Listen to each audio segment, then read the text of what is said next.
শিক্ষার্থীদের প্রত্যাশিত সময় হবে জুলাই বিপ্লবের ঘোষণাপত্র, জানালেন উপদেষ্টা। শেখ হাসিনার উপস্থিতিতেই গণহত্যার বিচার করতে চায় সরকার।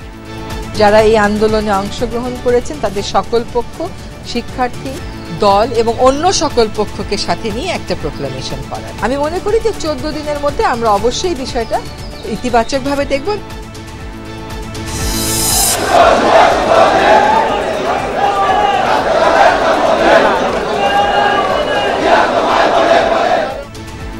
প্রতিষ্ঠাবার্ষিকীতে জিয়াউর রহমানের সমাধিতে ছাত্র দলের শ্রদ্ধা।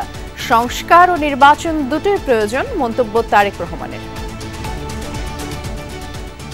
সংস্কার নাকি নির্বাচন, এ ধরনের জিজ্ঞাসাকে বিএনপি, দেশপ্রেমিক সকল মানুষ, সকল রাজনৈতিক দল স্রেফ অসৎ উদ্দেশ্য প্রণীত কূট তর্ক বলেই বিবেচনা করে। কোমলমতিদের হাতে সীমিত পর্যায়ে তুলে দেয়া হলো নতুন বই। বছরের প্রথম দিন সব বই দিতে না পারায় শিক্ষা উপদেষ্টার দুঃখ প্রকাশ। নতুন বইটা পেয়ে আমরা অনেক খুশি হই। বই আসে নাই, ক্লাস 4, 5 এখানে আসে নাই। এখনই সব দিতে পারা গেল না, আন্তরিক ভাবে আমার দুঃখ প্রকাশ করছি।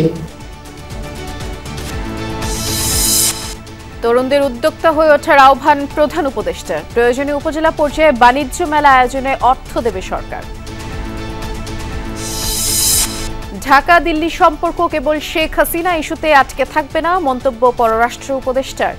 রাখাইনের অস্থিরতার প্রভাবে বাড়ছে চিন্তা। জুলাই স্মৃতি ফাউন্ডেশনে এখন জমা আছে 61 কোটি টাকা, 2229টি হতাহত পরিবারকে সহায়তা।